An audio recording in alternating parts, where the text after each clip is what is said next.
Hi, everybody. Hello, coaches.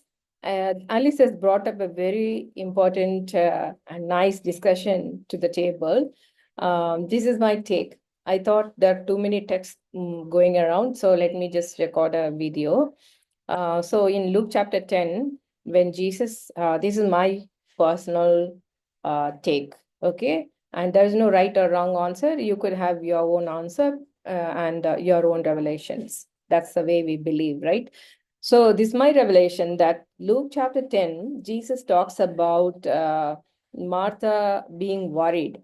So if most of the time we are taught in a literal translation that many people are always worried about doing things rather than contemplating, okay?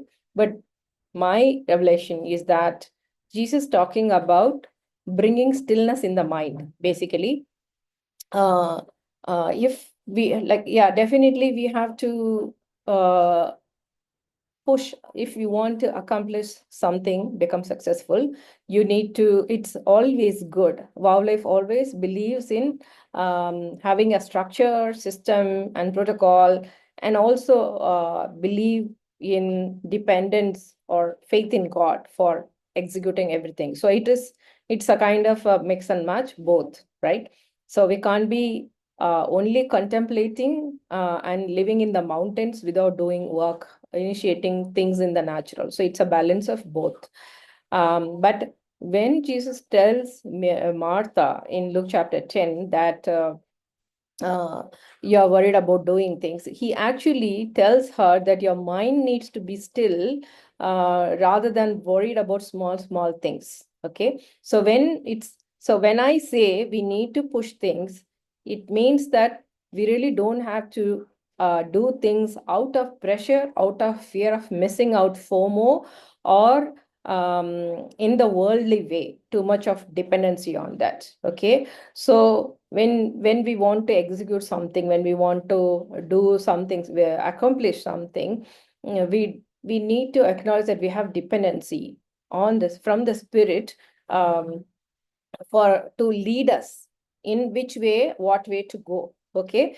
And then when you are establishing something, initially there will be a lot of churn, there will be a lot of things to look after. Initially, when you build the house, you have to lay the foundation, you have to acquire material and cement it and work with the laborers. Everything we do in the kingdom of God is accounted, is building the kingdom. It's all part of building the kingdom of God, or building your career, or building your family, or your businesses. Everything is involved. So uh, Mary is focusing on getting the downloads from Jesus.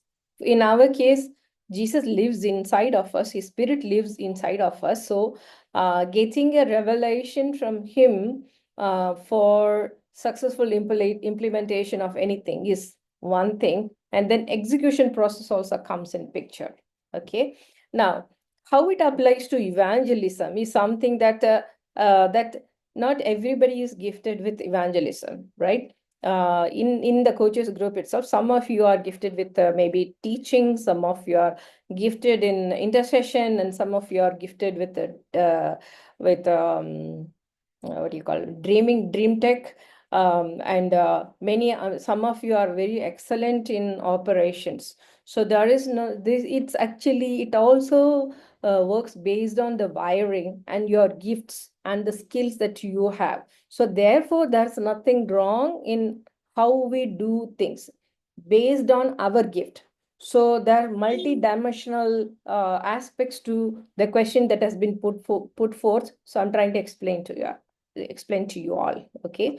So discipleship can be done in so many different ways. It could be like a church evangelist goes to different meetings, and then he preaches the message like Reinhard Bonnke and brings in so many people conviction, and lead them into salvation prayer. Or that's the way church is doing. But how we can do, the current focus of what Prophet Kirby is teaching is to how to disciple people. Okay, the discipleship can be done in so many different ways. Like some of you coaches are very good in interacting with people. You really spend a lot of time listening to the stories of people and empathizing with them. That's again, having an ear is the first thing. Listening ear is the first thing. And then there are many of you who are excellent in praying and very committed in intercession. Okay. And now we are going to explore how many of you all are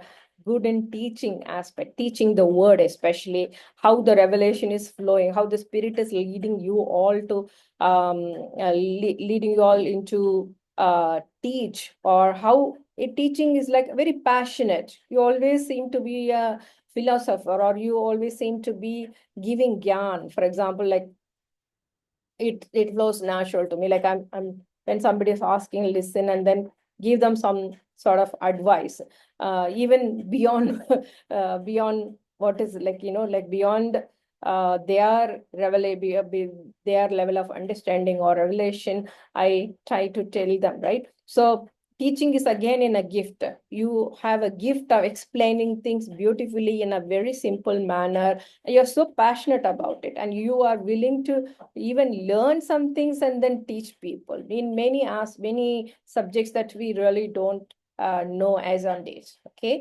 And you could be somebody who could be prophesying. Okay. So every part of these things, all this fivefold ministry is what is going to bring the church, build the church, and then expand the church. I hope all of you are following the AGC discipleship training. It's mind blowing. It's really mind blowing, the kind of revelation prophet is bringing. The baptism yesterday, he spoke in a totally different with a totally different revelation, and he's always explaining the history first, and then from that how we are taking a part and parcel of that, but we have our own doctrines. Okay, how we implement it according to the revelation that we have as wow life. Okay, I hope this helps. Yeah, I just thought I will share this. So with Jesus is really emphasizing on being in the stillness, or not being so distracted by what we see in social media, who is doing what, peer pressure. Many times, oh, this person is doing that, I also should do it. There's a little competition, a pressure comes on us. Okay.